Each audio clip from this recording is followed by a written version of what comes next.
push the button, but it's okay.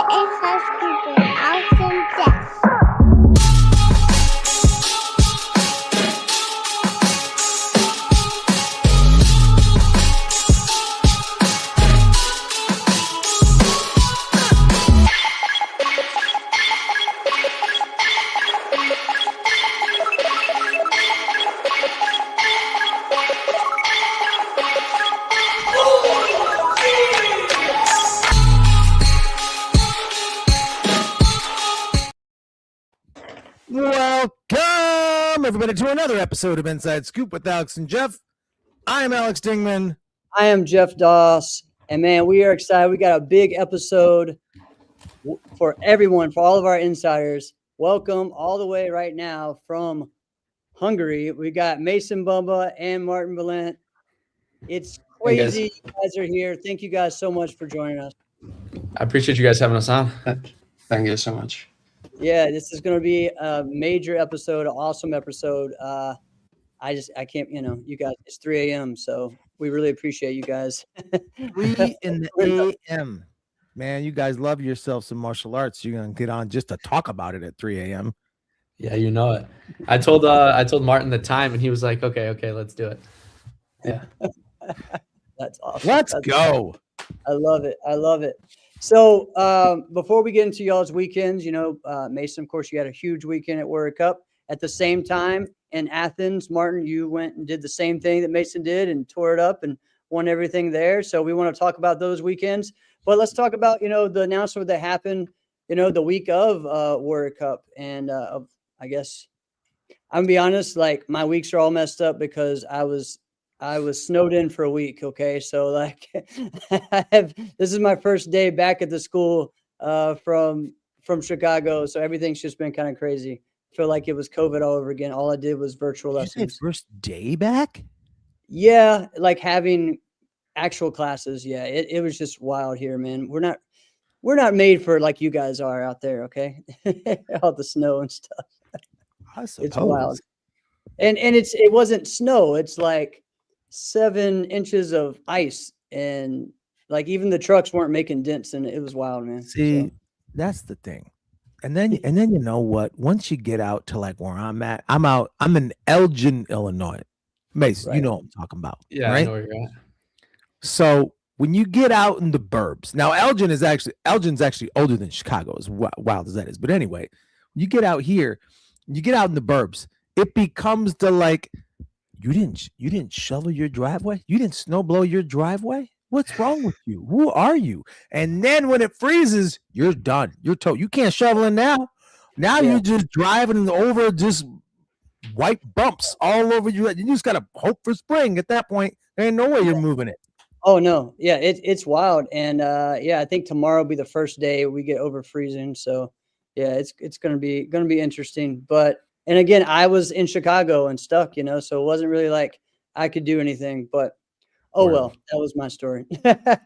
So guys, let's tell us just being a part of Revolution and just how all that kind of came about. I mean, of course I know a lot about it, but let's share just Mason and Martin. What do you guys?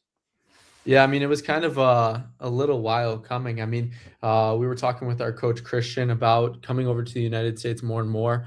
I know both Martin and I didn't get to compete a lot in the United States last year, so we wanted to make it one of our main goals this year to not only, showcase our abilities and win in Europe, but also do in the United States a lot. So we were looking for teams that kind of had the same drive to win, and that led us to Revolution. And I've known Canal since I was 8 years old, so it was just it was a great fit. And Christian and Canal are very like-minded, and it kind of like blossomed from there, I guess you could say.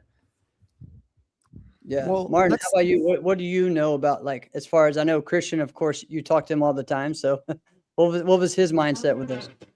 Yeah. Our main goal was getting a really good team and go US to compete there for sure. That was first main goal, and we are proud now to be in a Revolution.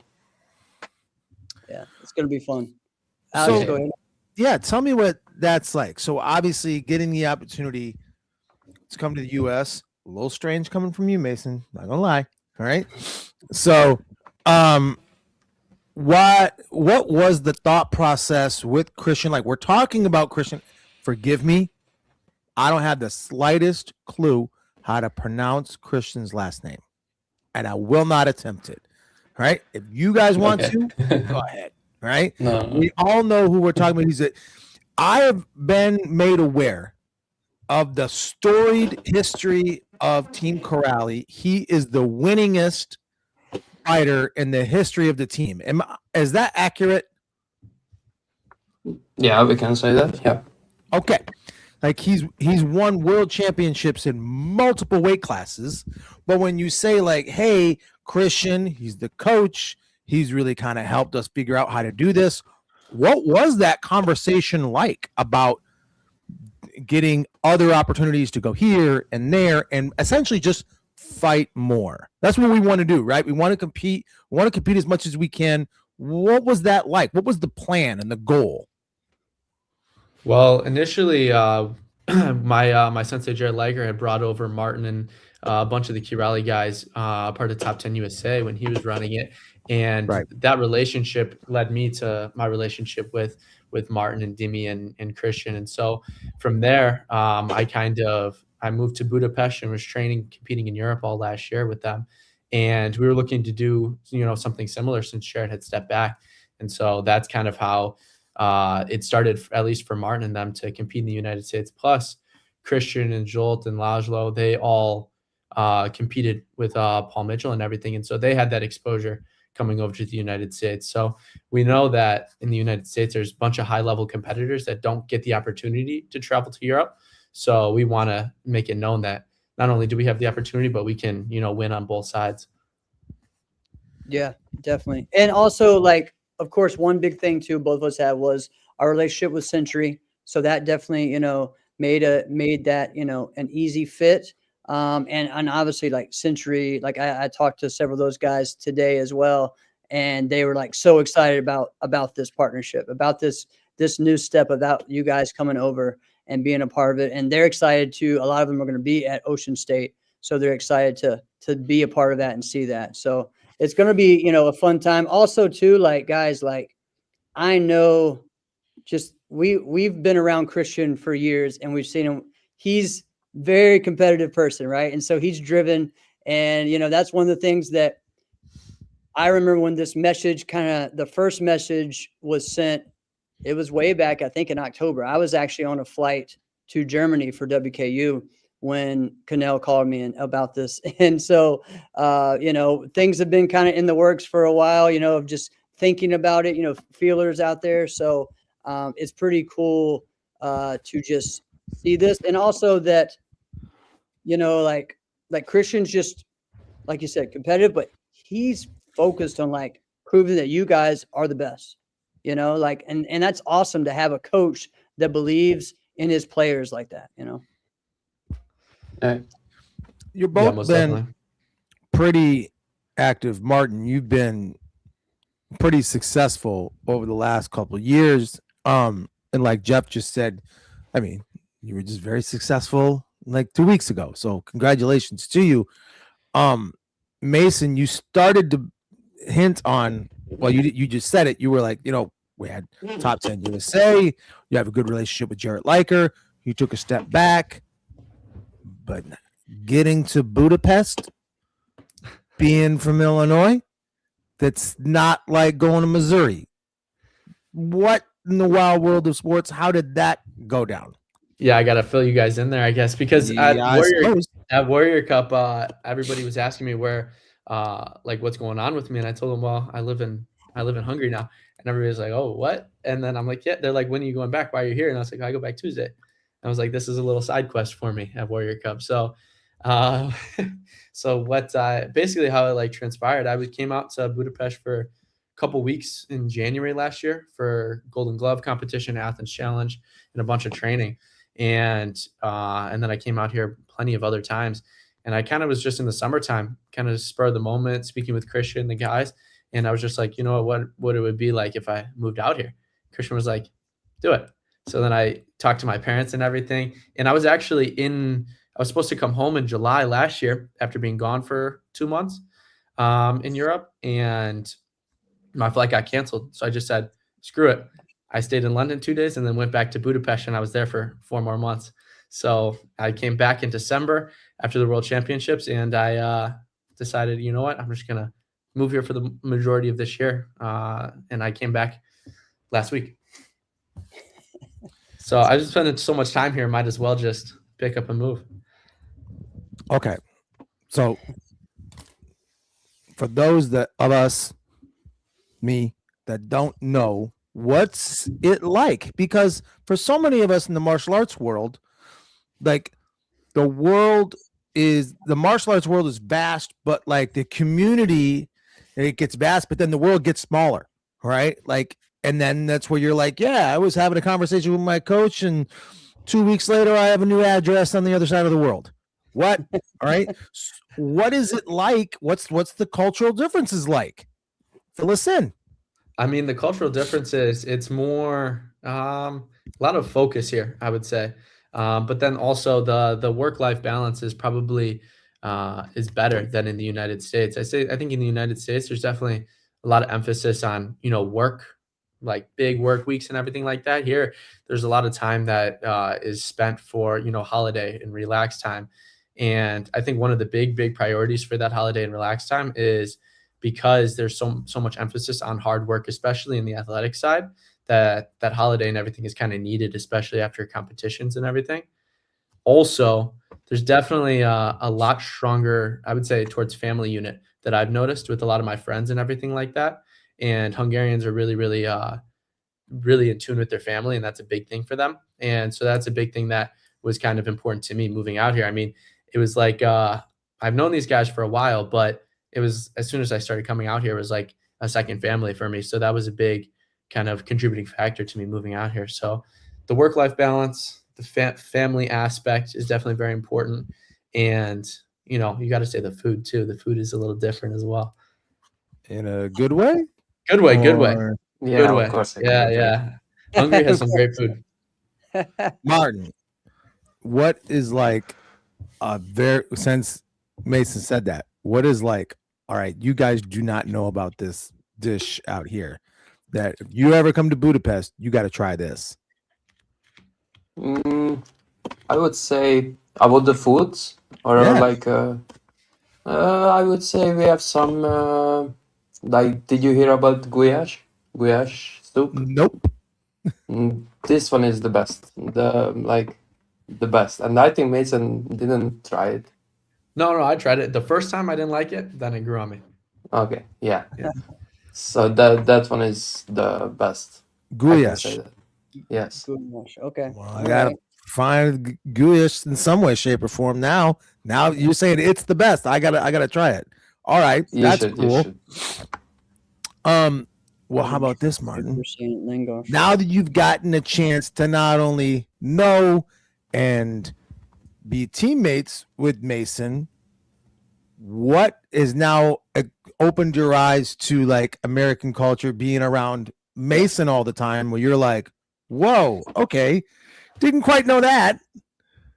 So I can say about the mindset is a little bit different.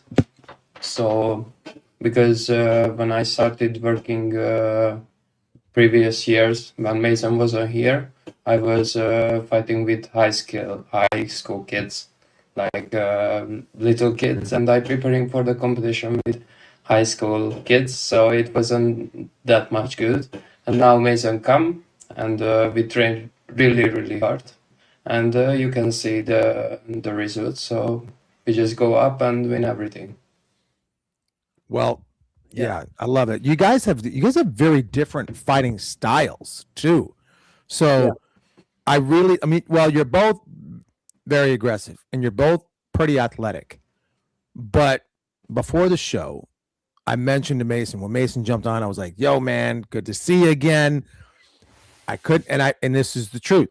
So many people were texting me being like, yo, Mason Bumba looks like the 2026 Ross Cook, right? Which I love myself some Ross Cook. And then I'm like, yo, for real? And they're like, yeah, but Mason can trick and Ross can't.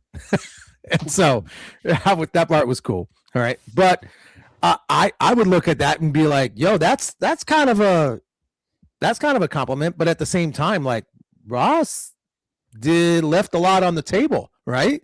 So there was a lot that he could accomplish that he was just like, hey, I want to do different things in life, and martial arts will be there when I get back. But Mason, you moved to a whole nother country just to train to fight, man. I'm excited for that. What would you guys say? Because now you've both got an opportunity on a new team. Mason, maybe a little bit more. What would you say are your favorite events to win? Like, what would you be like, hey, we just know a little bit more about some of these events than maybe some of the Americans do. So really, these are our favorite events to win. Yeah, Martin, you go first on that one, I would say. Okay, Yeah, okay. I for go sure. first. So for me, all the tournaments is really important, and I make go for myself. I want to win Grand Champion. Like in Europe, it's Grand Champion, and individual and teams. In US, I want to win all with the guys. Teams, Open, Grand Champion, everything as I can. But if I can say one big tournament in Europe is for sure Hungarian World Cup is, I think, the best quality and the best fighter always coming there. And in US, I'm very interested about Ocean State. I never been there, and I want to try myself, and we will see. Yeah, that's Yeah, I mean, Ocean State excited. right now it's definitely one of the tops because for the States, for the longest time, it was the Diamond Nationals, and the Diamonds is still a big time event. The Warrior Cup, as far as an award, I mean, it's probably the best award to win right now is the Warrior Cup, but Ocean State is no joke, right? Battle of Atlanta, that's legit. I mean, those ones that are meant Battles those become Yeah, kind of yeah, yeah. a lot of them are great. Sparring tournaments, I think, and honestly, it's going to be great this year because it's not the same time as Hungary, Yeah, and that's two it. years Yeah, at that's the the best same thing. time. Yeah, and so now it's really exciting to be able to really have you guys come over. I'm sure there's going to be a couple others that are coming because it's back to its old, or US Open's back to its old spot. So you can go battle, stay for a week, go US Open. And I think that's really a beneficial thing for Europeans to come over here. So Yeah, and one more thing about the competition is, but my favorite, it was a NASCAR tournament before, but it changed and now it's Waco. It was crazy. Quebec was crazy. Like the night show was when I go to the stage because I fought there first time in the night show. When I was turning around, it was so many people. yeah, So that's my yeah, that's right. Well, I like Mason- Martin that you were able to kind of tell us like, hey, the hierarchy of tournaments in Europe right now, it's this because for so long it's the Irish Open, right? And Yeah, that yeah. doesn't really look like it's coming back anytime soon. I wish it would. Just that's not the case. And then after that, it was a consensus, the Austrian Classic. Both of those things aren't happening now. So yeah, it was kind of like, well, what is it? Is What it is the the big Point tournament Fighter now? Cup? Is it the Hungarian Class? It's the Hungarian Classic. Am I saying it right? Yeah. Hungarian World Cup. Yeah. Hungarian, World Cup. World Cup. Hungarian World Cup. World Yeah, Cup. yeah. Okay, cool. All right. Mason, what about you? Because I mean, I think you probably Yeah. just won one of the ones that you think. Yeah, honestly, being from Chicago, the Warrior Cup, I mean, for me, I had been competing in Warrior Cup finals since I was 11 years old, and I didn't win my first Warrior Cup until I was 14 in weapons and juniors, and then when I was 16 again in juniors. So I had a little bit of a longer break than I'm used to from winning Warrior Cup since I won my first one. So it was good to win that one again and win it in fighting. That was my ultimate goal, at least for the United States tournaments, to win a Warrior Cup in fighting, because weapons is one thing, but everybody always knows. Everybody that really knows me knows point fighting was my first love. So that was a big one for me. And then, I mean, even winning Irish Open as a junior or a cadet, I won as an older cadet before they, stopped hosting it. That Yeah. environment was just amazing, and just to win, kind of that tournament of that like prestige, no matter what age you are, is pretty cool. But even as as a senior and everything in Waco, it's pretty cool. It's pretty cool to just win any European Cup. Like I know that Italian World Cup I got injured at last year, but I'm excited to win that this year. And then going into Hungarian World Cup, I was able to get second in Grand Champion the last time I was there. So this time having even more prestige and being even bigger competition. I think it was the biggest competition all last year. So being the biggest competition again this year, it'll be great to get gold there as well. Who bested you? Bailey in the open weight final. Yeah. Okay. Checks out a bit, but you're right there, man. I mean, So you're yeah, coming. exactly, especially after this weekend. Let's talk about just y'all's road to the championship from last 2 weeks ago. Martin, what was it like winning the Athens Challenge, and who were some of your toughest fights? So this year that wasn't too much really really good higher level fighters, because usually when I'm fighting in individual I always fight with Bailey, and I was preparing for myself to fight against Bailey, and Bailey didn't come, so I was like, okay, now what's gonna happen? And like not too many good fighters come, but a lot of fighters came to the tournament.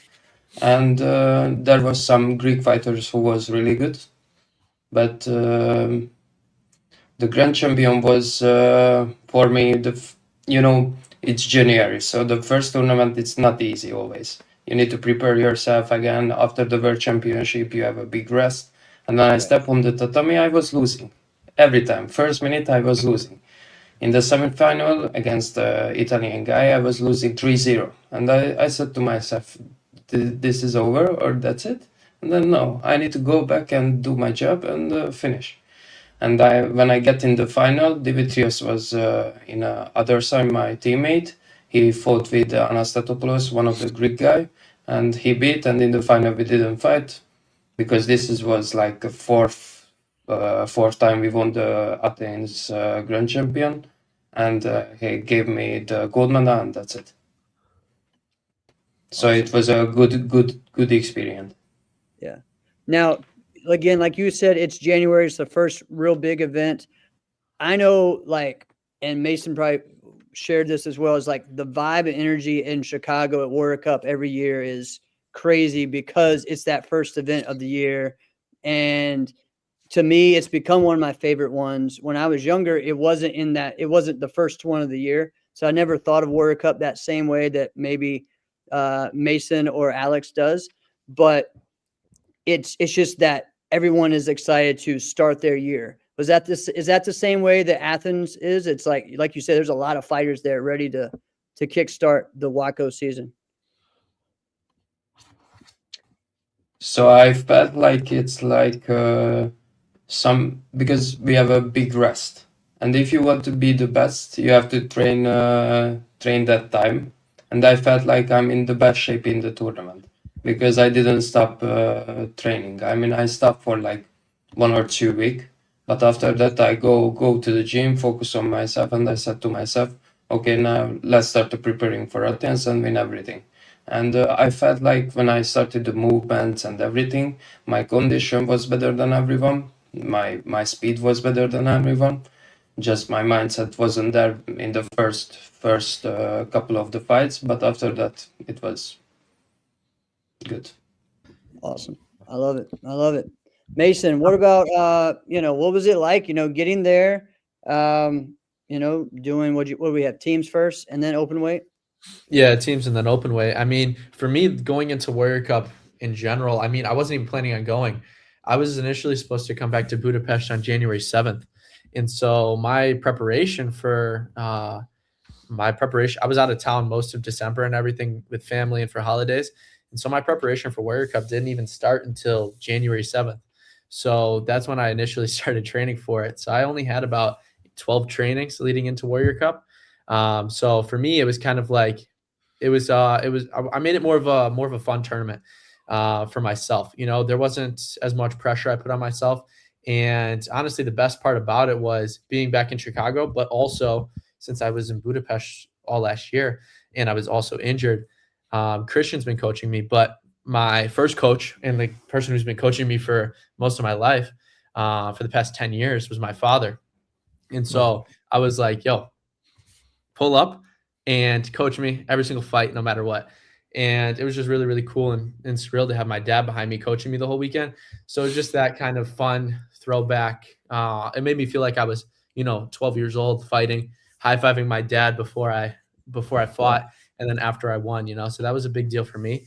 And that's what kind of relaxed me and made it more fun all weekend. And I mean, going through the open weight bracket, I basically cleared out the whole bracket for everybody. I mean, I didn't have a single easy fight.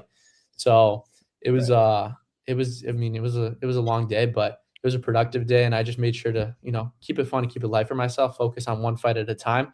And one fight at a time led to the W there. So if you watch back the fight, I think Sport Karate Zone posted it, but as soon as I won, both hands raised, and the first person I look at is my dad. So that was a big thing for me all weekend, to have him behind me and then also to win and make him proud. Well, that's going to be something. I'm really glad you mentioned that because I was definitely going to ask that. But that's something that, listen, if you win 8 more Warrior Cups, right? That moment, it'll be seared into your memory forever. And I mean, it's probably even more, special for your dad, to think about that. I mean, your dad is a very involved martial arts parent, right? You guys went everywhere, and that's all. It was his dime every single time, every training session, every flight, every hotel room, every 35 divisions that you entered for a tournament. And now you're the guy. Like that's a proud dad moment, if there ever was one, right there, to not only do you, all right, you're at that level clearly now, right? Because at one point it is like, can I get to that level? Can I be that? Like, I know I'm a really good junior. Can I be that good? All right. And then you were, and then it's, can I beat the best? And then you did. And can I actually win the biggest tournament? And then you did. And then your dad's right there behind you. Yeah. What? How cool is that? Awesome moment. Yeah. What were the conversations like with you and your dad? With me and my dad? Alex, your mic again. But yeah, with you and your dad. Yeah, I mean, the conversations, honestly, was just fun. I mean, he knows me better than anybody else, and when it comes to being in the ring and everything like that. So it was just like in between, especially in between the round in the Warrior Cup final and everything. To be honest, we didn't really talk about strategy at all. We were just like making jokes. I think he told me 1 or 2 things I need to focus on, but after he told me the 1 or 2 things, that's the adjustment that needed to be made. And then after that, it was just like, how cool is it that we're doing this together? And then cracking some jokes that maybe I can't say here, and then got back up and finished the job, but even in between rounds and everything like that, we usually like to keep it light, keep it fun. But of course, we start off with the focus and the adjustment that needs to be made. Talk about how my body's feeling, where my mind's at. And then, of course, once that's all situated, and I usually stay focused all the way through. And even Martin knows me now that I like to have fun in between my fights. And but of course, focus comes first, obviously. But having fun is part of my focus. So anybody that knows me knows, even when I did Forms and Weapons, I was always be the first person to mess around a little bit or have a conversation with a random person, or just go chill out with the scorekeeper or talk to the judges or anything like that. Okay, hang on now. You said something I didn't like. You said Forms and Weapons in past tense. What do you mean? Is it truly past tense? No, it's never past tense. Okay, just wanted to make sure. Yeah. When I did it in the past. I don't know what I could do in the future, Right. Okay. I mean, I know you're doing a lot of lessons, so. We're doing lots of seminars, lots of lessons with that bow. So, you know, listen, I know how it is too. It's like once you start teaching a bunch, you're like, you know what, I can do this again. I'll give the, kind of gets you going again. So yeah. Yeah, exactly. You know it.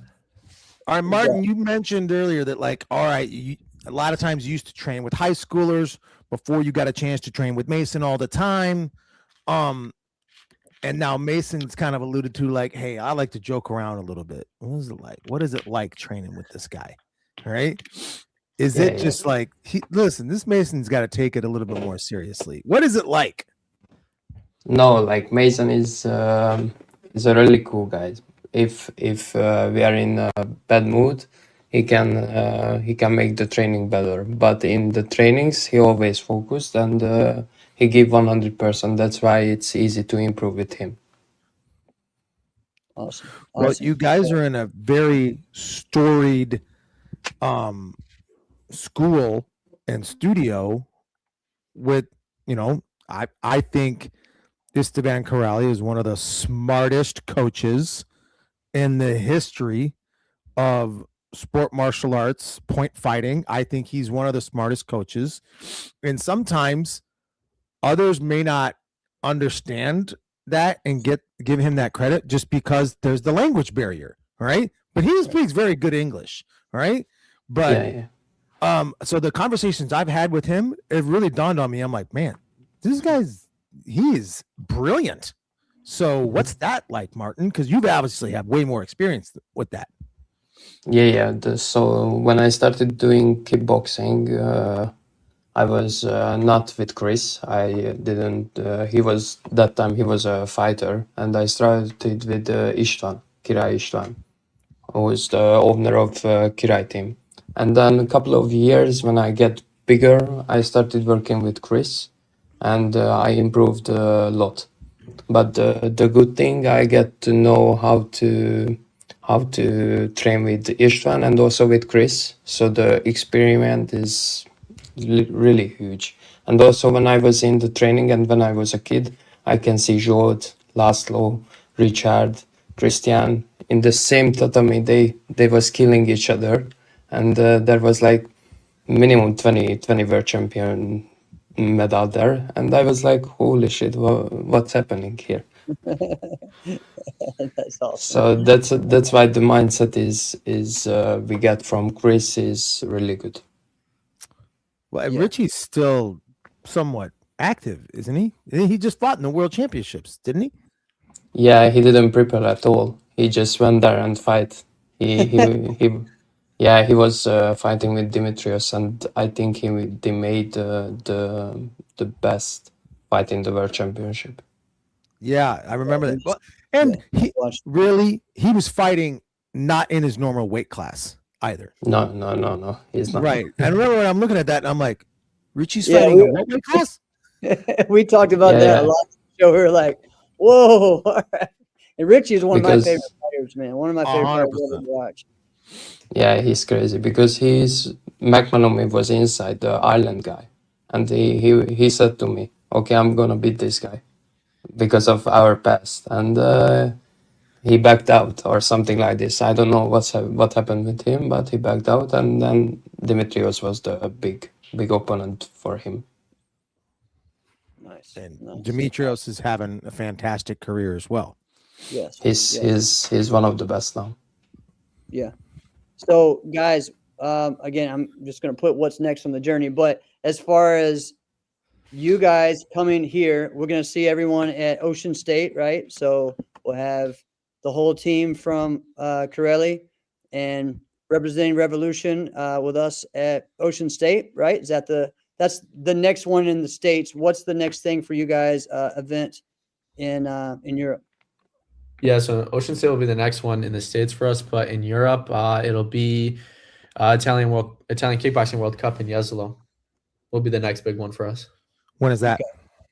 Okay. March 10th, I believe, or March 10th to March 15th, that second week of March. Yeah. Okay, awesome. And so that's another big time event, and we're probably going to see some more, like all the heavy hitters there, right? Oh, definitely. Yeah, definitely. Awesome. So, and you guys, when you guys do team fighting there, is the team fighting, is it 3-person now? Is it 5? How does it work over there? It's same as NASCAR, 3 people. Okay. Yeah, 3 And total people. points now, right? Yeah. What's up? Awesome. Total And points? it's total points now, right? Yeah, total points. Yeah, total. Okay. I know it's changed so many times over the years, so it's pretty cool to see that it's very similar. And I think it's the most exciting now that way. I personally believe, but Is there, before you guys go, because I do this all night with you guys. This is so much fun. All right. Well, night, it's morning to you, or middle of the night. Yeah. It's like it's 3 a.m. over there right now. This is crazy. All right. Is there someone who you're like, listen, I hope that we all have fantastic competitive years or seasons this year, but I really want to fight this guy? Who is that guy for you? Go ahead, Mason. Me, go ahead. Yeah. Honestly, I want to fight Martin again in competition, just some friendly rivalry. But if I'm being honest, anybody who is anybody, obviously everybody regards Bailey as the best. So I mean, and Bailey knows I've called him out in person before. So he's obviously the gold standard to drive to, because he's won everything there is. So I always want to fight the best and beat the best. And so after winning the Warrior Cup and everything, I mean, I wanted to face him in open weight and in the Warrior Cup. So, and he knows that too. So Bailey and I are close friends, and I've known Bailey since I was like 9 years old. And we used to fight on teams together for Team Straight Up and everything. So it'd be great to fight him again, especially since I haven't fought him for 2 years now. So I got to say Bailey, and then probably maybe some other people in Europe, but I got to figure out my weight class first. See, that's what I mean. Like, you're how tall are you? Like 6 feet, 6'1"? Yeah. 6'1"? You're 6'1", and you're long and lean. You're in that perfect sweet spot where you could be like heavy or light middle, right? Yeah.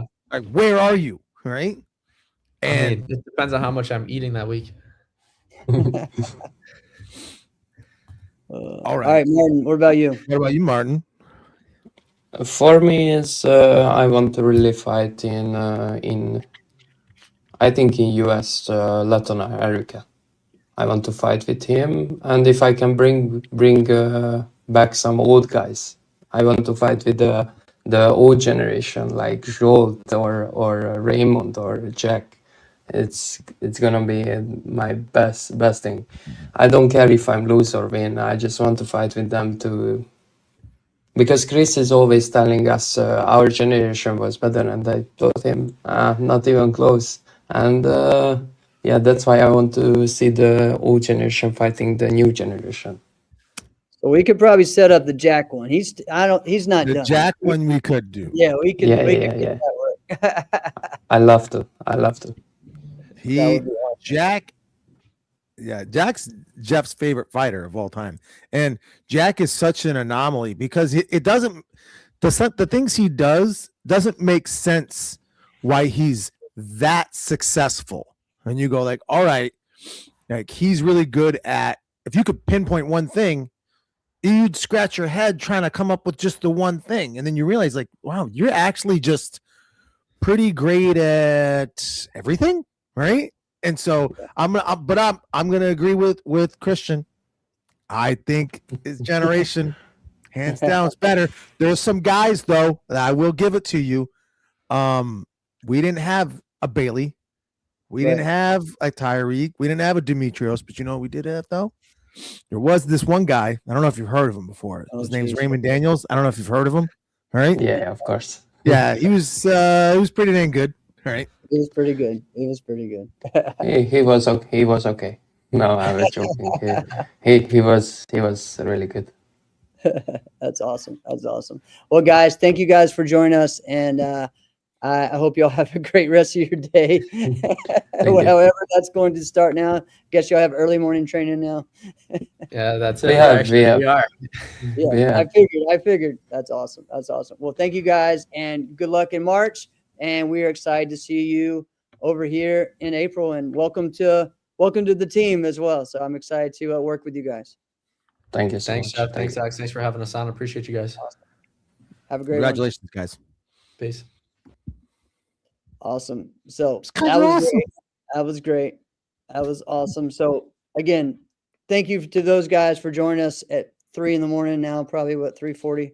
So before we bring on the next big champ here, I want everyone to go get if you have not downloaded the main app yet, go download the main app. We have our first episode of our docu-series, Bow Here, Bow There, only on the main app. And dude, it is awesome. The first episode's great. And it is going back to World Cup 2025. And we are following 4 athletes: Amber Rutherford, Tyreek Saint, Kevin Walker, and Philip Brume. All right. So talking about showing their journeys, very easy and smooth and amazing watch, about 15 minutes. And we're excited about it. Big, shout out to, Travis for his concept and everything, but big shout out to Brett Shumway for all the editing and everything he did to put that together. So guys, this is a really big deal. And so go check this out. And we're excited to, kick off this series with this. And we got so many more episodes coming. So, all right, let's bring the guy surprise me though. The main app is going to be fantastic. It is going to be. It is going to be. What's up, Dawson? How are you doing, my friend? I'm blessed. What about you guys? Same. Good. We're blessed that you joined us, my friend. Yes. Thank you. Happy to be on. Man, so, dude, it's been a while. I was kind of thinking, I was like, dude, wait a minute. Dawson's like the only one that hasn't been on yet. This is crazy because we've talked about it so many times. But you know how it is sometimes. And you guys have a show and you're like trying to line it up to where it makes the most sense and this and that. And then it's just like, Yeah. you know what? Whatever. Let's go. And then you know what? This works. You go out there and you kill it at the World Cup. I don't know, dude, which performance was my favorite. I mean, I love the finals one, but dude, your Grand's performance during the day was so sick with that aerial move. It's just amazing, man. So let's just go through, like, what was your mindset going into World Cup, man? Oh man. I was listening to, the guys that were on and just them talking about it. So it made me think, and I'm like, shoot. I mean, I had to go back and go through my camera roll and just like kind of get an idea of like when I really started. So yeah, after the diamonds, it's November, so I'm still in school right now. So I'm like balancing that right now, but I'm still training and trying to stay in shape. But that whole month of November, that was me just a lot of deep thinking and a lot of conceptualizing and just trying to, try to figure out what I'm going to do and, set the goals that I want for this tournament through the next year. And just going back and forth. It's like, well, I've been going to this tournament, since 2015 now, and I haven't won a Warrior Cup yet, and I've fallen up short for the past, since I've been an adult, I've gotten so close. And, reflecting back on like how I approached it and fallen up short, I was like, okay, what can I do this time? So it was really just getting in a really sharp mindset of, I think, just the power of self-belief, and just that took me so far. And then once I got that down and kind of figured out what I'm gonna do, I went on vacation. And I did, which I think it was, looking back, like I was positive the whole time. I went on a cruise, and I think, dude, that was honestly the best thing for me because I haven't been on like a vacation in Yeah. a couple years, man. So I did that. But once I got back home, it was back to being, serious, obviously. No more having fun. Back to, okay, even when I was like on the plane back home, I'm already like going through like my notes of everything of like, okay, what am I gonna do? How am I gonna do it? How am I gonna train for this? How am I gonna be ready for this division? What am I gonna do in this, this form? What am I going to do for musical? What am I going to do for the overall grands and for the Warrior Cup round? Like I'm just going through it in my head on that flight and just like putting it all in my notes. So, once I got back home, then I got to, training the physical side, training my body more and just trying to that was that was definitely the hardest part. Once I felt mentally sharp, felt more optimistic about everything, and I could talk more about that. And but Oh, dude, Dawson, me and what's Alex are up? just dying laugh just because we just like we both get you, okay? We both get you. We understand just Yeah, like you're like, man, there was just so much, there's so much in my head. And dude, yeah, it's awesome just to hmm see, like how serious you take it, right? yeah, absolutely. You know, But the you got best to me thing, when I literally just went and I yeah, put my mic down and I'm like, I don't need to talk. yeah. Yeah, You're no just worries, Can I, man. going can I on. can I say something really quick Yeah. though? Because What's it up? is like it's staring me in the well, two things are. Number one, that t-shirt is Yeah. awesome. Yes. Oh, thank you, thank I you. want that t-shirt. Send me a Yeah, link. I'm gonna get it tonight. Not yeah, tomorrow, tonight. But anyway, yeah. the other thing, listen, at high level forms and weapons, it hmm is said a lot where eventually guys end up in the film industry. hmm I want to be very clear about this. You need to be in the film industry. You need to be a stunt double for one person only. Ryan Gosling. You Yeah, are a freaking twin. You are Ryan Day. You sound like him too. yeah, Wow. I yeah. can use I've that gotten to that your so many advantage, my times. friend. Yeah, yeah, Get man. go get it. There's talent agencies out there, and you're gonna walk in and you're gonna go, "Hi, my name is Dawson. This is what I like to do," and they go, "Oh, you sure about that?" Because their head's gonna be down, and you're gonna pop up and you go, "Look at me. Who do I look like exactly?" And you know what? I'm a highly skilled, world class level martial arts athlete. Watch what I can do, and they're gonna be like, "My goodness, let's get this guy going." You're Ryan Gosling in martial arts form. I'll take that as a compliment. Thank you, Alex. Oh, man. But I've gotten that so many times. Dude, even at like gas station, like anywhere, I've been told that, like, you look like, are you famous? I said, no, Why are you saying just say yeah? I'm not an actor, or if that's what. So, but yeah, You should maybe one day. no, you see, you should Oh, answer man. the way you should answer that is you should say, "Yeah, you know, I've done a couple of things." Yeah. You actually say what they are. Yeah, Say, yeah, yeah, I've done a couple of things. Maybe someone has seen, maybe not. It's here, it's there. Who knows? yeah. Now they Yeah. think you're Ryan Gosling, No, being humble. Yeah. Yeah. so Dawson, one of the coolest things that I saw, you do was the ending of your grand championship form during the daytime, right? Because again, Warrior Cup, hmm man, I mean, I think in a lot of ways it's one of the hardest tournaments to even make the finals at, right? For Because sure. of course, everyone is there. Everyone is excited. You're either there. Some people are saying, "Hey, this was my last season. I'm just coming for the banquet, but I might as well compete at this." You have those Yep. people. Then you have the people that are gung ho and kickstarting their year off.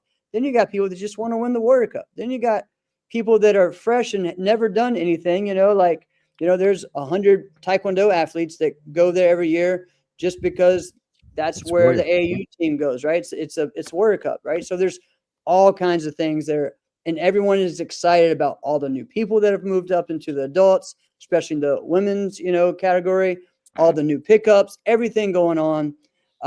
So you You were won just that talking about sucker. No, everything thank you. that everything that you was going through your head, but how long you been working on that aerial release? Mm. Um, You had to I've look off been, into the distance to figure that answer out. yeah, no, I've had that. I've been doing the aerial toss without the spin at the end. I've been doing that for a couple years now. And Right. then the put the 360 in How did I even come up? Oh, I was driving and I don't know, I just randomly, I was going to train it. And then I just thought in my head, I said, what if I could 360 out of that? So I went to the Right. school and tried it out, picked up a pad and did it. And yeah, I started doing the full 360 since what, like June? So Right. yeah, June. Okay. Awesome. And Yeah, just waiting for the right time to do it. Because I mean, pretty truth is, much. man, like this is one thing that where high level people and the people that are just trying to make it or trying to get to that high level have to understand you can't put every move you have in the one form. All right. Some people Mhm. try and you can tell when it's too much, right? And then there's also that, hey, you have to make a form make sense. So even though this form may be my hardest, like, or this move may be my hardest trick, I don't necessarily need to put it in here because I have Hmm. all these that are going to make the whole form better than just one part of the form, right? Hmm. So I love how, you know what, like that was the move that set it off in the grand, but in the finals, you didn't even have to. You felt like, you know what, I don't need to. I'm focused on hitting the best form I can. Absolutely.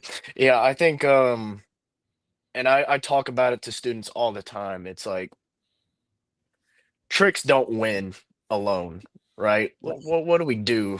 We do martial arts. So it's like, okay, well, I was pretty confident with, my choreography in terms of striking, you know, felt like my body was in shape, so I was able to execute everything and, strike at the right angles. And so yeah, man, it was, putting the martial arts in it, and then, then you can put all the cool stuff in it, and that makes it more entertaining, right? So Right. yeah. Well, and even not just, okay, when we say choreography, of course, creating a form, but Hmm. also the way that it flows with the music and everything else Yes, too. yeah. I think that really is something that you do well. Hmm. That some don't, right? And so it Hmm. really, and again, you are someone that really not just looks up to another generation or the past, but you study it and you respect it, and so you see not where some people you see people, okay, they're just mimicking the past. You can tell that you're trying to take that next step to be the next, the best you can be, right? The best ever. Correct. Absolutely. Yeah. Yeah. Well, Jeff, I like that you brought up the past because we just got done having a couple of champion fighters on, and we talked about like what was the past like in that era. Mhm. But it's a little different in fighting. You don't necessarily have to always think about like, well, who won this and what was that fighting style like, because it's the person's in front of you. The competition is right there. Right. I feel like in forms and weapons, it's so important to look at and know like what did a person do, you know, 13 years ago. All right. Is there something I can use that people have completely forgotten that was such a really cool move that maybe just kind of looked like it was just a throwaway move then, but like, wait, I think I can do something with that. And then now you get to put your creative spin on it. And it is so fun and cool to do that. Yeah.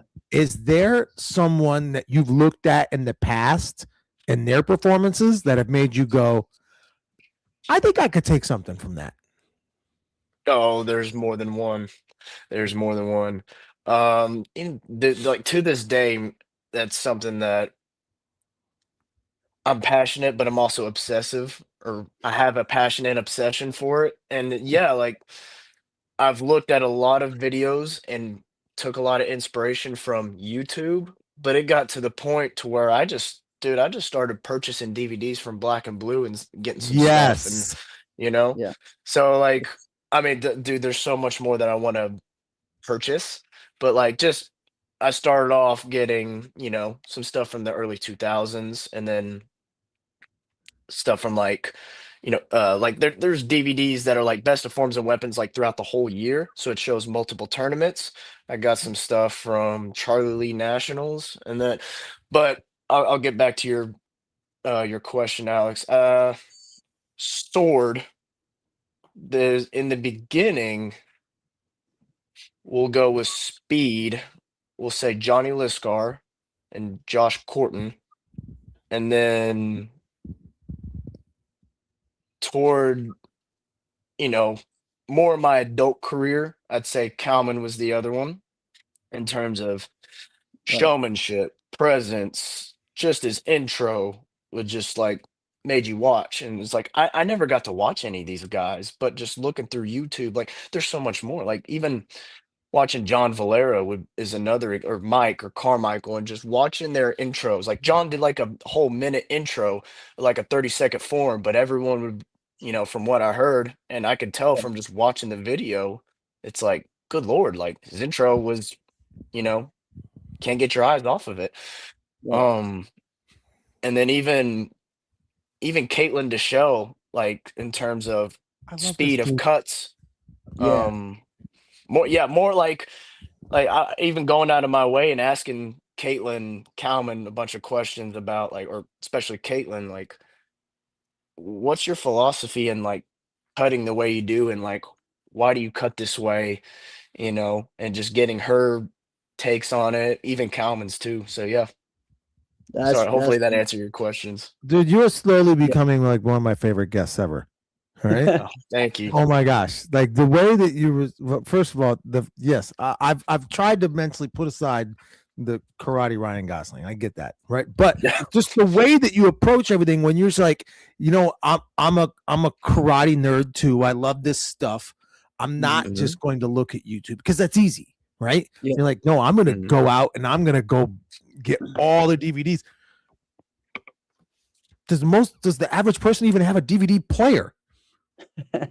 You know, That's true. Yeah, I don't know. that's the thing. Like, I mean, I'm looking at one over here. I got over here, and I promise. I think what's in there is either it's one of two things, and both of them are gonna make you giggle. It's probably like a Bluegrass Nationals, or it's Surf Ninjas.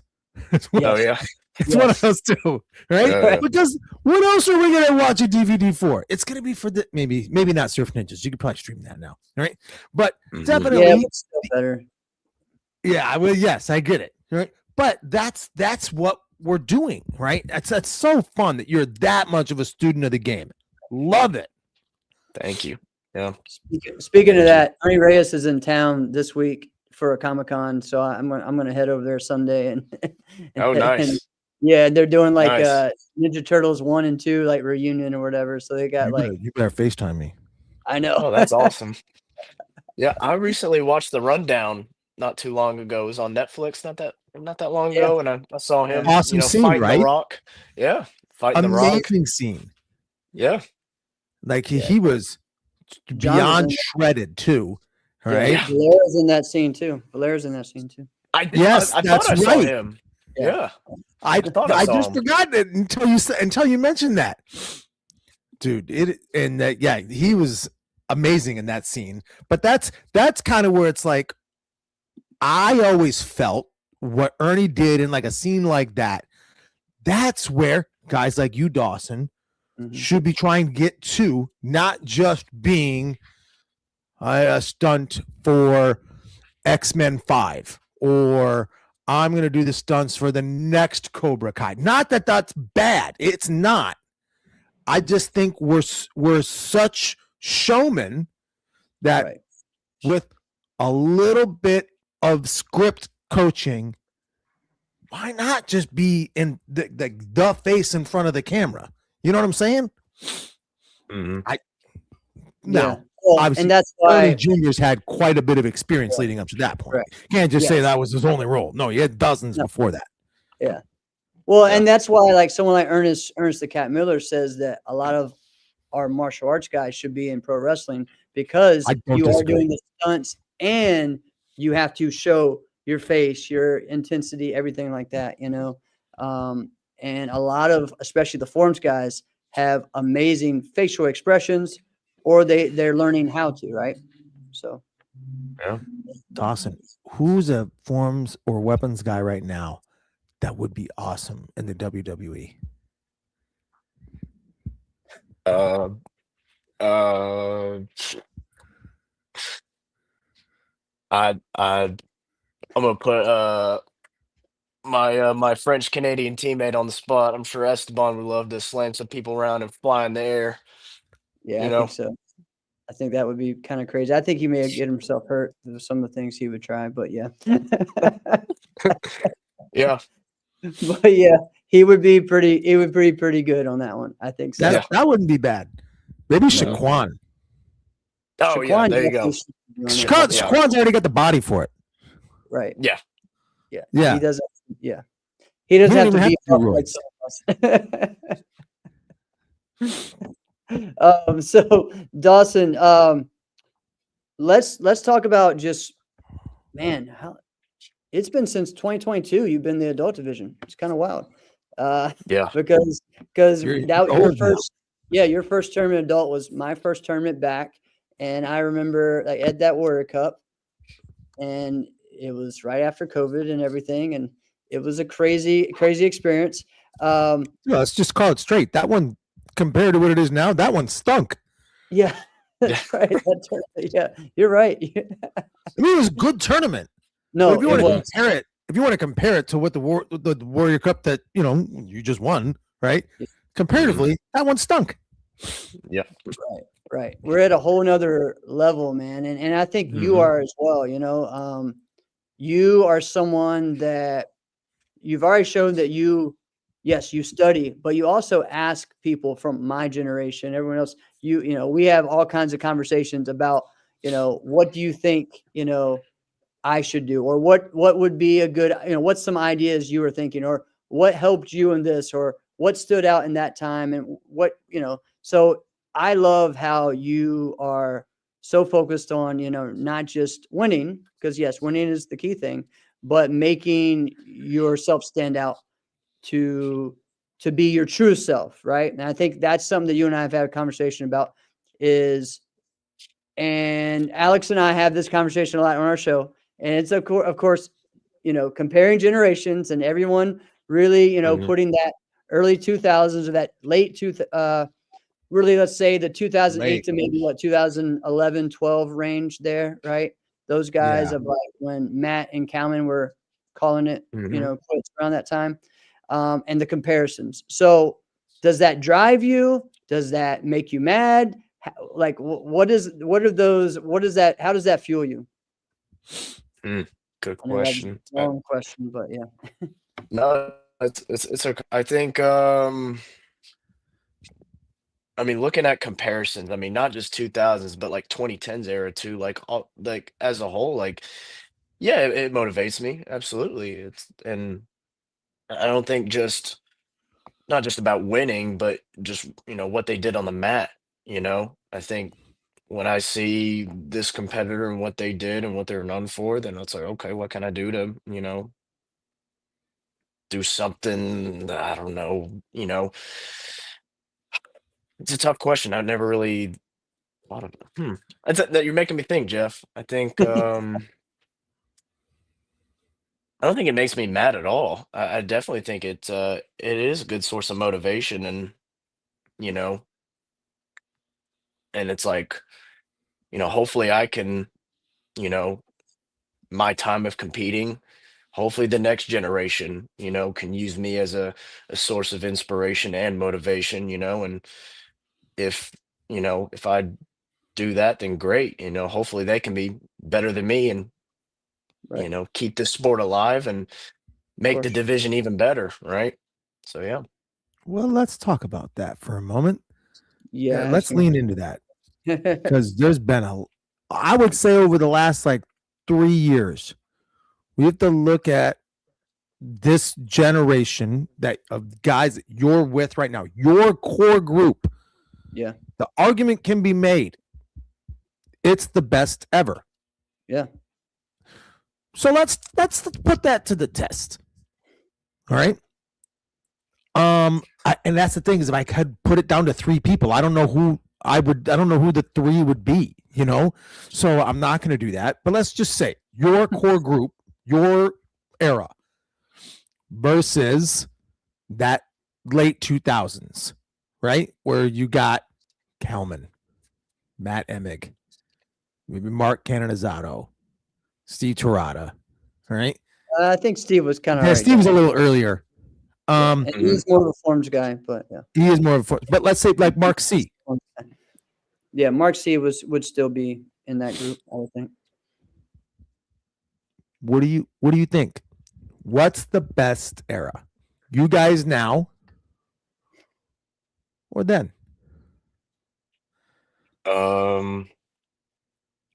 If you would have put their forms against us, I think we'd win. And I'm not trying to sound arrogant, but you know, Well, yeah. I mean, it's in terms of 11 tricks wise, we're ahead. You know, the sport's evolved, so I don't know. That's tough. Yeah. I agree because I've always said, I said, like, okay, like right now, whoever, if there's like one person who's like, man, they're 2026. Oh my gosh, that's the best we've ever seen. Well, come 2028, that performance in 2026 would never win. All right. Yeah. It Right. constantly. If you wait 3 months, your performance is likely not going to be the champion 3 months later. Right. It's maybe that's extreme, but it is constantly evolving. So, Yeah. but Well, yeah, Alex, even Carmichael on our show said, guys, recreate your form every 3 months because you should be, elevating and pushing, and that was something that he always did. John always did. They always taught me and our generation to do that. And somewhere it kind of got lost, and some people just kind of did the same thing for a couple of years, and then it kind of, it goes through its flows, well, there was guys like John Sue who were it was a different type of competitor, legend, absolute legend. But when you watched a guy like him, you knew this is the performance. And when you competed against him, you appreciated it, and it drove you nuts at the same time. Because you're we saw this dang thing 2 years ago. Really? Again? I just broke my back. All right? And this guy still, man. But he had that level of consistency. So I think it was performances like that that started leading people to go, no, this is your performance. And you're going to perfect it until there's no possible way it could be anything other than perfect, which is appreciated. But I think constantly leveling up. I mean, I agree with you, Dawson. I think that if you put those forms against yours now, yeah, I think your forms win. But take Matt Emick, place Matt Emick in 2026, doing 2026 things. Yeah. Now, if you get, age out of the equation, yeah, that'd be scary, I mean, doing, a high level CMX form, I don't know how old he is, but he's not in his 20s anymore. Like that's hard to do. Yeah. Because, when I had the opportunity to train with Reed a little bit, and he's 30 years old now, and just like getting to talk with him and him being fully transparent about the stuff that he has to train his body a lot more. He has to do a really good proper warm up, a good proper, workout, and a good stretching recovery routine. So it's like that's hard. But I'm sure, Matt's skill and IQ is still there, right? I think even when I trained with Kalman in the beginning of my adult, years, or years back, like he's, I don't know how old he is, but it's like he would still demonstrate, or even Marcel too, like they would still demonstrate some stuff, and I'm like, dang, like y'all could still look good doing a form right now, just because, and like it looks like, and like seeing Kalman now, like it looks like he's in, pretty good shape, and same with Marcel too. Like they can, they still got it, but I Marcel think doesn't age. Yeah. yeah, No. he's not. he's a not vampire human. too. Yeah, right. So, but it's tough. I mean, yeah, I don't know. I don't know who would win. I It's mean, that's fun all up to the conversation to judges. have, though, right? Yeah. Isn't that It's fun? fun, right? It's Yeah, fun. it is. Right, And absolutely. you know what? I think the best way of this, like, again, you know what? Reed came back and competed over the weekend, which was cool to see. Yeah, that was and that again, was you have Andrew Bacchus that came back and competed. You had the new announcement that Tyler's going to, now I don't know if that means he's coming back to compete or if he's just coaching or whatnot. Yeah. But, Mhm. but again, people forget like Reed and Tyler were the same age. They were the ones that moved up Mhm. together. So Yeah. that's pretty cool to see, and then you have, our divisions are pretty fun and pretty exciting, because you have all the Yeah. guys like that have been doing it for a while. You also have Rashad that just moved up. You have Tim that I think keeps getting better. Oh, yeah. Then you No, have Tim's killing it. all of us on the traditional side that I feel like we are in our best years right now. So you never know, man, how it's how it is. And it just keeps getting better, and Yeah. because again, guess what? In another year, someone else that's been sitting and just coaching for 5 years or something is going to be like, hey, I want to come back and do it, and let's see what happens, right? So Yeah. Absolutely. it's that's what's great about our sport is that you can retire, but we can always compete in some form or capacity, Right. So yeah. Yeah. I mean, I'm not saying that like, when you're past your 30s, I'm not saying it's impossible. Or yeah, Drew Derrick, he came Yeah. back. I didn't see Yeah. his form. Yeah. But yeah, I'm not saying it's impossible at all. Like I you guys like Jeff, prime example. Like still kick like I can't kick like you, sir. You know? Like so yeah, but I mean, can I ask you like since now that you're a little bit older, you're not in your 20s anymore, Right. like is it harder physically, when you're training? Yeah. Yeah. It's definitely hard. Okay. Yes. Yeah. Okay. I mean, let's see, when I started my school, I was 25. When that started, honestly, about 27, 28 was when I said, okay, I can't do these long sessions anymore. I just started at that age. I even said, okay, I'm going hard for 30 minutes and then I'm resting and I'm doing some type of recovery or I'm doing something else. Then I'll come back. And so I would work Mhm. work out 3 times a day, but just half hour, half hour, half hour. That was Mhm. better for me to where I knew I was getting the most out of what I needed to do. But anytime I went over that was when I would get injured or I would get where I would be like, okay, and now Yeah. what's crazy now I see this is that I wasn't in the best health. I wasn't eating as healthy, wasn't doing the things like that. Now I feel like I can go a lot longer than what I did then. Yeah. So but it's because of what I'm putting in my body, how I'm treating it, and also my mindset as well too. So Yeah. And yeah. see, More Jeff, wisdom. that's where you look at that and go, all right, 27, 28. Mike, your mic again. 1, 2, we got it. You get this awesome mic, and then this stuff. Doesn't matter how expensive it is. This is the best mic you can get. Whatever. All right, go ahead. What were you going to say? Do you What remember? I was going to say is you were like 27, 28 when you came to that realization, Yeah. right? Yeah. Most of us, Yeah. hi, all right? We push that thing. We don't care until we're like 34. And then we're like, oh, hang on. But then you're still hanging on, and you're like, all right, well, now I clearly can't do that. And now we've damaged our body. Yeah. All right. And so we do have a significant shelf life, whereas you don't, right? So well, you do. Everybody does. Right? Yeah, everybody does. Yeah. No, Everybody I does. definitely know. Everybody does. I'm in that point right now where I am like, again, I don't want to ever be that person that retires and then comes back or even says, I don't even want to say that retire word. Yeah, you should. Yeah. I rather, because again, I think I can compete however long I want to, but for me in that mindset of still competing in the 18 plus where I think, okay, in that I've already Yeah. in some ways worn out my welcome or done that longer than most could, right? And still being able at a high level.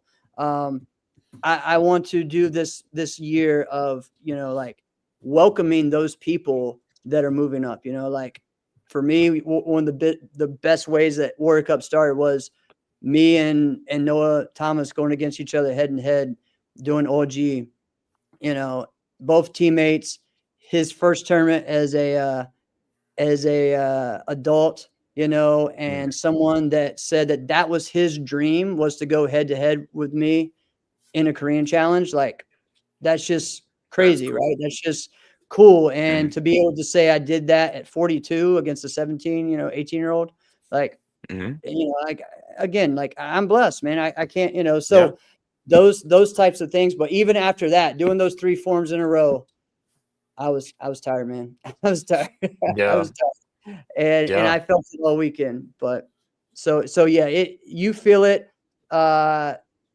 I probably never had any hip issues like everyone thinks I did, but I am having some hip pain now, but I don't think it's anything serious. I have to work through some different stuff, That's it. Good deal.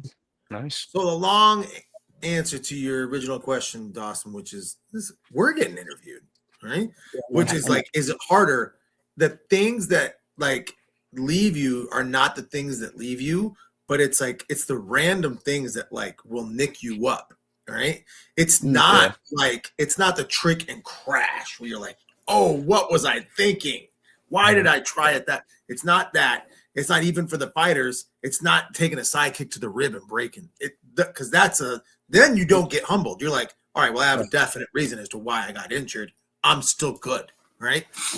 It's something nutty where you'll just do something and you'll just take a step and turn and you're like, whoa, I had no idea my hip was basically expired, right? And I've been kicking on it this entire time like that. Oh, I have no cartilage in my knee on the left side. Oh, okay. Had no idea. But it's just one little moment and then boom, you're toast, man. So I did something like that like a week ago. I did one dumb, just so, can I tell you, the exercises that I hate that you see people do at the gym all the time, kettlebells. Kettlebells are retarded. Really? I hate kettlebells. You don't like kettlebells? I love kettlebells. No, you know why? You know why, Dawson? Because it's just it's a weight. Sure, it's 40, 50 pounds. It's not that big a deal, all right? And you're swinging it over here, you're swinging it over there, you squat with it. Should be no problem, right? No, except your body's not meant to do this whole thing with this kettlebell going like this, right? And so then you think it's so easy, so you're like, you kidding me? I'm an athlete, right? You're doing this thing with a kettlebell like that, it's no problem. Yeah. Watch me. Then you hurt yourself because kettlebells are retarded. All right. Okay. Welcome to the show, Dawson. Welcome. This is what this is the show. Yeah. Okay. Yeah. He doesn't know what to say after that. He doesn't know what to say. Well, I actually do want to follow up a little bit of what we asked Martin and Mason, is we started asking them about what their year is going to be like. So that's the one thing about our sport that I really don't like, is that we go into a weekend not knowing who's going to be there, right? And I feel like in every sport, like, you get excited about it. It's already decided. This is what the matchups are going to be like. This is the storyline. And even as competitors, like, we want to know, all right? Sorry, Obeda, right? But what events are you that so far are you doing this year? You're asking me how long am I going to be doing it? No, just this year. This year. No, just this year. What events are you doing? Yeah. I'll be at Competes, Ocean States, obviously, Quebec, Atlanta, U.S. Open, so almost Diamonds, just about all of them, yes, sir. Cool. So there's a couple out there that people could entice you to be like, hey, come my way. All right. Yeah. So there's a couple that still are undecided, like Capital Classics or maybe Toronto. Who knows? I'm sorry. Yeah. Capital Classics. Yeah. I forgot to mention that. Yeah. Sorry. My mistake. Yes. Capital Classics. That is on my radar. Cool. So Dawson, like, this is one of the things too that I think we have that it's a good thing, but he's gonna we lost back. Jeff. Yeah. We lost leave it with me. Well, he was talking about it being a good thing that we kind of hopefully that he's saying that we kind of know like what you're going to be doing, where you're going to be at. But now he's back. Go ahead, Jeff. So I just did this and I just disappeared. So okay. Thought I ended the whole Happens. show, so thank God. Hey, Uh, hey, that's um, happened to me too before, yeah. on the show and left Ben hanging. So I get it. The worst was when I left and Alex was like, I can't end the show. And you guys just left me here. And he just started randomly talking about things. And he thought this is going to be the greatest thing ever. Remember that, Alex? That was after our Ocean State episode. Yeah, that was. Yeah. Thanks. So, Dawson, I'll what be. I was saying was that like we know, like NASCAR is what challenges you the most right now, right? But Mhm. there's at some point, we've done so many of these terms, we've done the same thing. What is next? What is there something that, hey, I want to go try competing overseas. Hey, I want to go try do this. Okay, maybe competition wise, we say it's not the same, but experience wise, it's something that you should and give yourself, because if not, we just stay in the United States all the time. Well, then what are we can grow our brand in so many different ways. Look at what Bailey Murphy is doing right now, right? You and Ben went to where were you guys at recently? We went to Surat, India. There you go. All right. hmm What's And that like? Surat in India. I mean, I've never been in that part of the world before. Neither has Ben. So it's different. That's all I can say right there. It was very different. No, you can say more. You just stumped for the moment. All right. So what's Yeah. give me one culture shock thing, because I've never been to Surat, India. I've never been to India. Yeah. What's I a culture mean, shock thing that you'd be like, oh, buckle up for this, Alex? just traveling. It's that was hard. Because it's just long travel and then Don't they have those little, like, what do they call them? Tuk-tuks?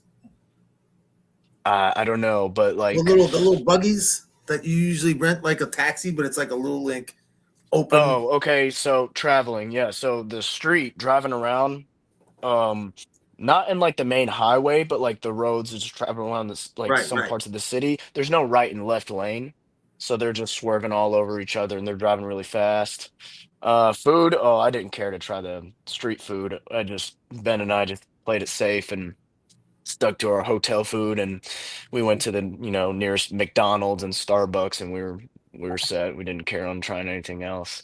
Okay, but the positive side, like just getting to go perform in a fully packed arena in Yeah. front of the Akshay Kumar, who's like a really big movie star out Really? there, getting to shake his All hand. good. That was Yes.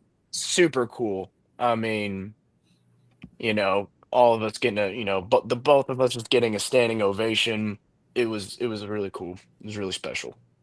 That's awesome. That's awesome. So yeah. So again, what are some other things besides that, that you're thinking, hey, I'd like to try this. I'd like to go, hmm do another, maybe it's a world championships. Maybe it's just hmm an event. Maybe it's, what did we talk about before, Alex? I remember like the Bercy Festival or Buddha Gala or something like that, right?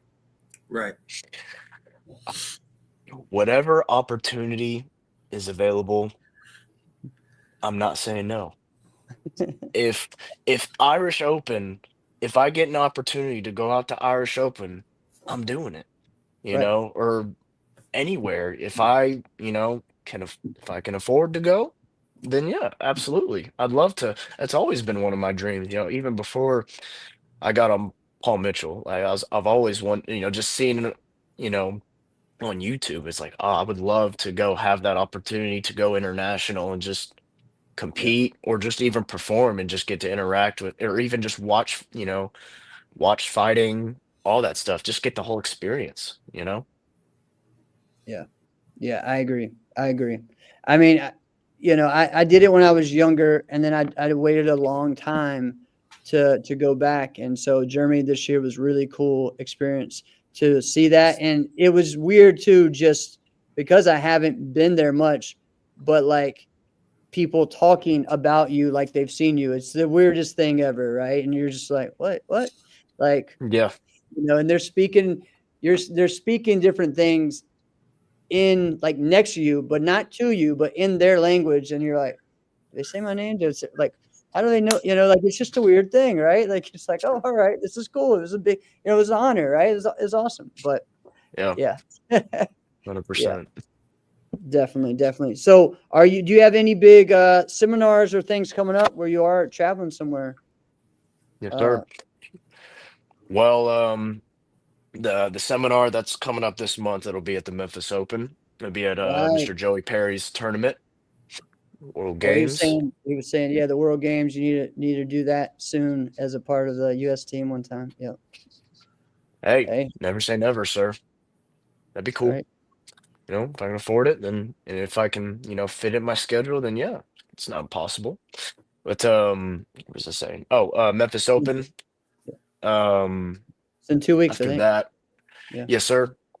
So I'll be doing a sword seminar, just getting to teach what I love, hopefully anyone who attends, hopefully they can take something out of it, whether it's just one piece of advice or skill, whatever. And then next it'll be coming up and it'll be in Guatemala. Yes, sir. That'll be in the first week of my spring break. So that'll be in the first week of March, I believe. So we'll be going out and doing that. And then possibly Quebec. It's not confirmed, but Right. possibly that. So yes, sir. Nice. That's good stuff, Yeah. man. That's good stuff. Yeah, Leandro's saying we got to go to Brazil. Yeah, we got to do that. Yeah. We'll figure that out. Maybe. Well, I have some things that I'm working on as well. So I'll maybe be talking to you soon about some opportunities as well. So that's going to be fun. All right. Yeah. So, All right. yeah. And Leandro's just trying to get everybody to go to Brazil. Hey, why not? I think it's any traveling's fun to me. So. Yeah. Absolutely. Yeah, of course. You mentioned Irish Open, like if it comes back. Did you ever get a chance to compete there before it was no more? Did you go as a junior? No. Never got to go as a junior. No. Hey, Dawson, yeah. one thing before you finish up, we need to just give a shout out. And again, we always need to do this. Just let's give a shout out to Jason Warren. Like Yeah. this dude, Yes, like sir. just like all the legends that come from his school, and like what's that like? I mean, like, you don't have to tell the secret sauce, of everything that but like what is it, man? What's the secret? Well, I mean, What's the secret? yeah. I mean, you'll have to get him on here at some point. He's just as Probably, dude. He is a history buff as well. Yes, for sure. Man, like I got my black belt under him. So I grew up, watching the Presleys and even seeing. I mean, they would have, just seeing Reed and all of them just train a little bit or just like having them do a form. So that's what really hooked me on. And then they would sometimes have Jackson Rudolph come out there and train with them, or there'd be guys like Danny Etkin who'd show up, or Carson Crawford, like there's people, or even Tyler, he came out at one time. And so, man, the secret sauce, I mean, in the beginning, Jason, like, Mr. Warren just drilled the crap out of my basics, made me do it all, training my sidekick over and over. Yeah, I had to fight, when I started competing, I had to do it all, like forms, weapons, fighting. So it's that foundation that got me in there, or that I think that helped. What's up? lean into that. When you say like you drilled my sidekick over and over. What is that? What did that look like? So before that I looks was different than a lot of people drilling something Right. over and over. So I'm just curious. So, before I was really, really good at CMX. I mean, I was getting into it, getting in sword. Oh my gosh, I was doing Gay Beck, or I mean, I did a few other forms, but like I did Gay Beck often, and that was like in There's no shame in 2000. that. I love gay Beck. Yeah, I was doing that in like 2014, 2015, around that year. So like, yeah, I was training sidekicks all, for that form specifically all the time. And yeah, So that's what that was, side kicks, even that round kick in that form too. Mhm. Yeah. So yeah, I think and just being able to, I mean, it's cool to talk about, talking about that early 2000s, but like what really gave me that full inspiration was just seeing the Presleys and Jackson, like that whole 2010s era, just being there. And when I'm training for this, tournament, I didn't have a Warrior Cup, so I'd be at the school late at night or early in the morning. I mean, stuff that fueled me up was all I had to do was just look to my right and see their whole stacks of Warrior Cups. So I was Yeah. like, well, It's crazy, shoot, right? yeah, Yeah. No, Jeff, for real, that Mm. should be the next docu-series. Right, right. Yeah, that would be Is the sick. champions that came from like the group of Jason Warren. I know. yeah, Wild. Wild. yeah. So We'll see. now you Mhm. you have another one to that school, man. How does that feel though? Yes. Like to add to that, right? It's man, it's crazy. Um, so I mean, I give credit to where credit is due.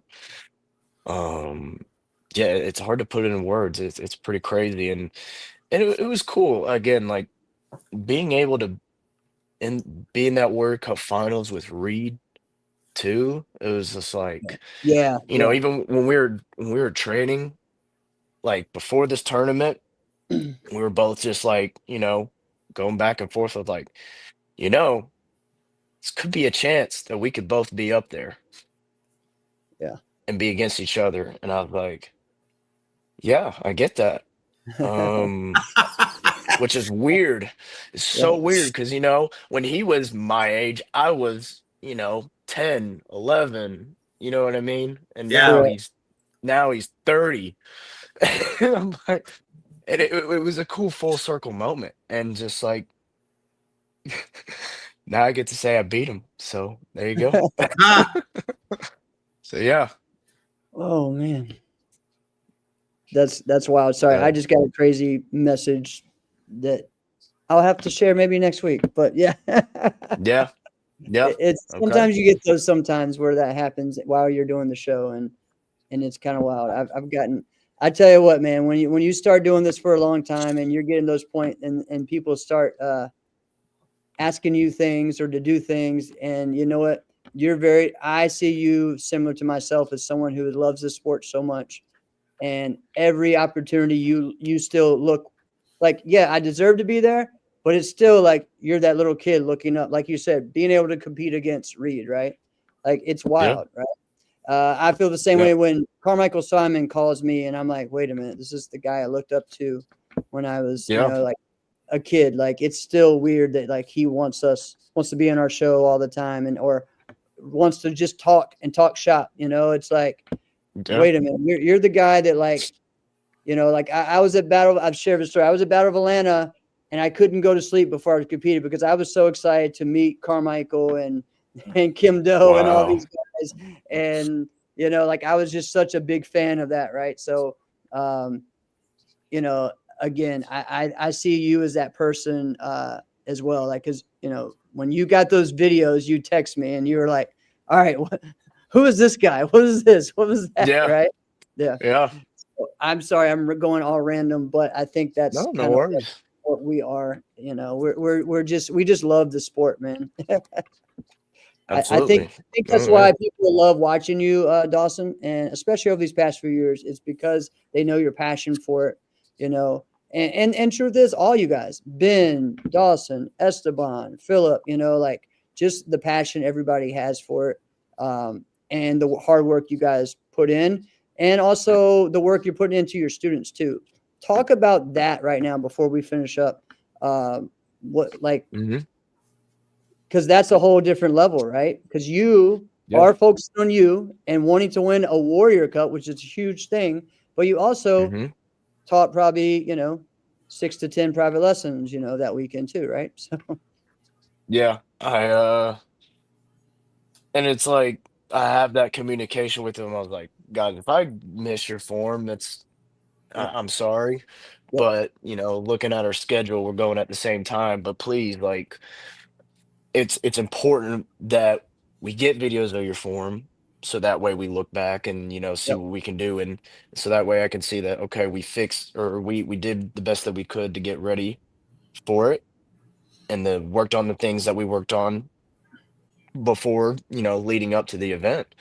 Right. But yeah, man, it's all about talking with students and getting inspiration, or telling them about competitors, especially sword, and then like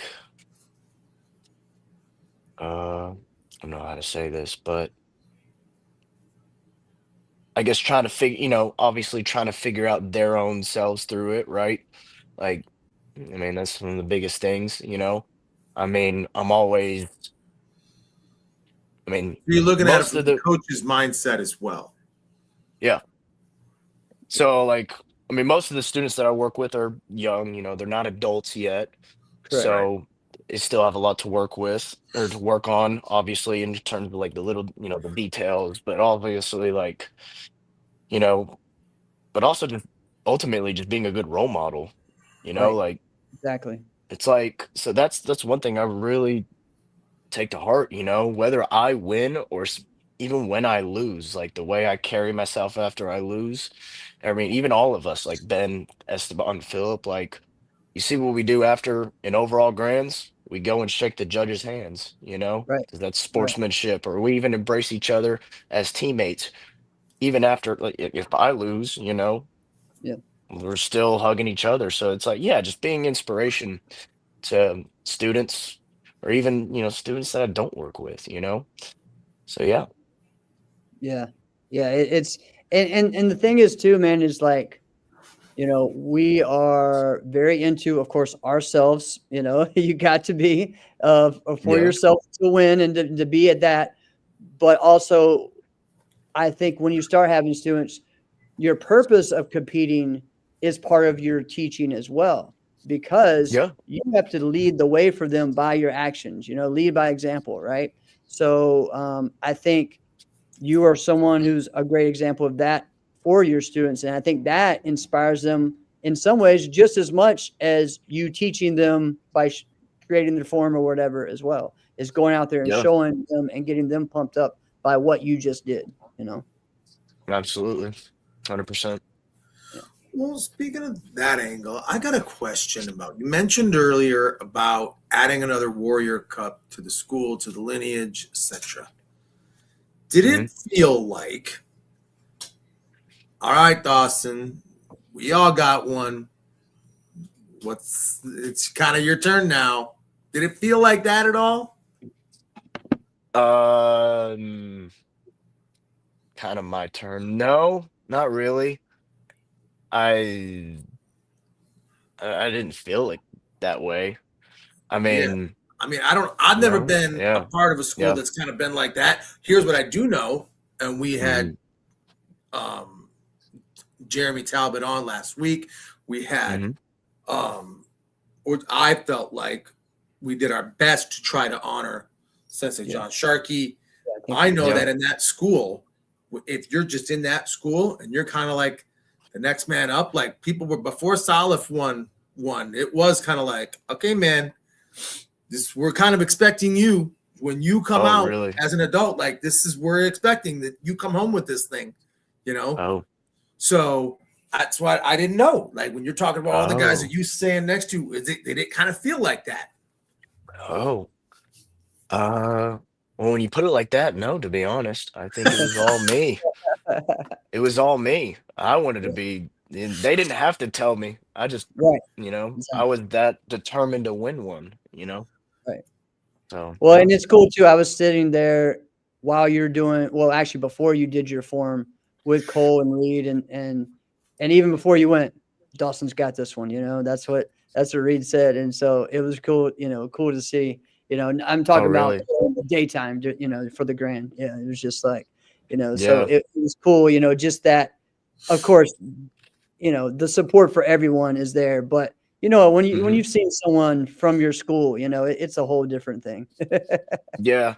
I mean, they work there because their equip school is next door, so they see me you know, all the time show up, you know. I'm the first one on the floor and I'm the last one off the floor. You know what I mean? Yeah. So yeah, I'm there all the time, and they've had to get on me because even when I was trying some of these new tricks, I poked a lot of holes on the floor. So I had to be careful, you know what I mean? So yeah, that was a little random, but Yeah. but Oh, that's it's the okay. show. It's okay. Oh, Yeah. all right. One more quick. All right. What's the craziest accident you've had with the sword training? Okay. Because I'll share one as a coach where I was Mhm. this close from probably dying. But yeah. Oh, accident. With the like, you're saying poking holes in the floor. What about the ceiling or Oh, I think poking holes in the floor is probably the craziest. I'd say like, oh yeah, I got two. One was it was right here actually. I was just throwing it around, just trying something. I don't even remember. I was throwing it behind my back and it was going around. This is one thing I used to do when I was a junior, and it like the tip of the sword. I don't know how, but just the physics of it, how it was spinning, it just hit or stabbed the back of my calf. And just like Oh, it was a perfect, like right on the, I have a mole. It was perfectly in the middle and it was bleeding like all down my leg. It was wild. that is Um, yeah, it was random. I was like, I mean, it stung a little bit, but it was just like random on how accurate that was, you know? right. Right. Um, and then another, um, it didn't hurt anything, but this was at Memphis Open, and I was competing. I was in the middle of a form, and my blade broke off. Oh, dang. Yeah, my That's blade just fell. So I don't even remember how it Wasn't happened, even a or like, soft stuff sword. no, it was CMX, but I know. Wow. so like somehow I noticed when I was going, or like before I started, the blade was somewhat like bent a little bit. Don't know mm, how it happened. So I was like, "Oh, okay." So I started going, and then I went from like a a block to a down cut transition. So as I hit the block, I was transitioning to chamber into that down cut. As my my hands went to here, but the blade just dropped right in front of my face and just wow. like fell, and I just sat there, and I was just like, What just I happened? I I guess I'm disqualified. I don't know. That was random. Yeah, See, that's Yeah. the I always wonder about that. Is it yeah. because you're holding the weapon in your hand, but But tip of it? You, Like, I what's the mean, ruling? Is it over I mean, DQ? I mean, you can make that same argument with bow competitors whenever they snap their yeah. bow. It's Oh like, yeah. you know, Yeah. I'm not a big fan of that rule, but whatever. yeah, it's like, Yeah. especially, when it cracks, when it breaks in the middle, because I've heard that's an indication of like proper, I mean, you're Yeah. striking properly, right? Instead of it Right. breaking elsewhere, I right? think Yeah. Jackson So, did that in the middle of a form and then didn't stop and then just created a form with Yeah. And what happened. they still get DQ'd yeah, them. So, yeah. I mean, yeah, I saw that live. yeah. I Yeah. saw It that live. was It was a lot. wild. Yeah. Yeah. So, man, all right. So I was teaching a private lesson, and my student does a whip with his bow, and he does it, and he's doing here. I'm sitting over to the left, right, on top of Yeah. like pads, and I'm just my back is on the wall. So then I go walk and sit down to be in front of him. Then 3 seconds later, that No. bow goes straight through right to where I was sitting, and it went right in my eyeball, it went straight into the wall, that like thick into the wall. It was just like, all right, thank you, Jesus. Yeah, because that would have been Ooh, man. yeah, that was the scariest thing that I've seen is like or been around. Is like, all right, Yeah. it's not that happened. Yeah, Close and call, then man. Wow. yeah, Yeah. yeah, I know. And then Wow. growing up, the points were actually sharper, right? Yeah. And so I'd have Yep. some where I'd be doing this and it got stuck, it got hit my uniform or something, and then got and just cut me all the way up to here before. That was pretty bad. Well, and the most dangerous were the whirling commas that Yeah. were real, that had real tips. Right. Can't think of a more chaotic thing. Like now, you'd be like, "That's crazy." That'd be like an NFL player playing with no helmet. Like that's dumb, you know. But Yeah. Yeah. they did. Yeah. You guys need to ask Ron Kane about his accident with his Yeah. commas back in the day. He cut his Yeah. foot up bad with Yeah. those commas, with those. Yeah. Yeah. I'll tell you what, like the sword that I'm currently using that has the ridges on it, Mhm. that thing hurts when you mess up. Yeah, I bet. Yeah. I bet. I mean, Yeah. and even like nunchucks, like like the chain chucks that I use, the edges of them actually like cut and slice at your hands a lot, right? And that's happened to me a Yeah. bunch. So Yeah. yeah, it's kind of wild. And of course, last year at Warrior Cup, I just hit myself straight in the head during demo. So like, Have you ever seen in a competition? Have you ever seen like a spectator get hit with a weapon? oh yeah, Uh, Casey hit me twice. All right, Casey hit me Casey? twice back in the day. Yeah. Casey no, Marks. have not. That's actually impressive. Yeah. Number one, that she hit somebody. Number two, that it was you. Yeah. And then it happened a second time. Right. Not just that she did it a second time, but she No. did it a second time to you. Right. Dude, why didn't you get a lotto ticket at that point? No, I know. She owed me a bunch. There was also one time where a guy was doing round off. Well, back at this time, it wasn't flash. It was just a layout. And the person on deck he had his back to him, and I was the person after him. And he went too far, and both feet hit this guy in the back of his head, and he landed right on top of the kid. Boom, Mhm. knocked him out, and we had to like catch him.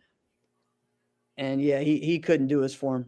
It was bad. It knocked him out. It was scary. Ooh, So I've seen that Mhm. and things like that several times. But yeah, that what was the most. DDB said. Yeah. This is a crazy one because this is Yeah, what so it was he said like. the leg. I've seen it where it was in the head before, where the guy I- was doing flying commas, and it went in the back of his head. And we were on one of those gym floors that had carpet, so it Yeah. was just Yeah. blood all over the place. It was disgusting. Yeah. Oh man. Weapons accidents, man, and they still happen to this day. Yeah. Josh Durbin knocked himself out with that baseball bat swing. Like the first one here, and it missed here, and it went boom, and he dropped himself one time. Yeah. I feel like somebody Wow. else did that to themselves. I think it was like Corey Lucas, maybe. Maybe I'm just thinking that. Could be. You never know, man. These guys, everybody swings hard. Yeah. Yep. So, oh man. See, Dawson, we're having a blast just chatting and having Yeah, fun. no.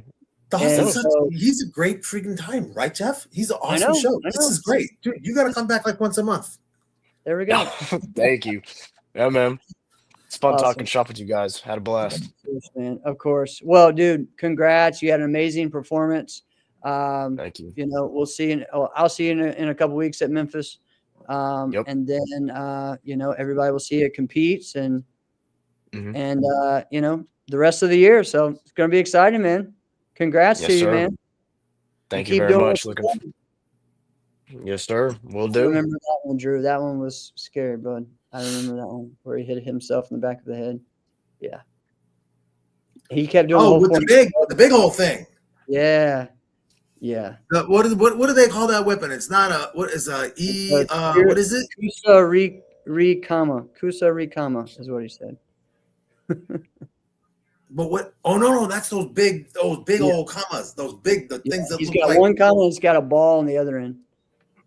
Yeah, that's your next weapon there, Mm. Dawson. You're gonna do an open style version of that. right? comma with a mace. He's like, you're wild. Don't. Mm. I'm good with my sword. Steve Rashad.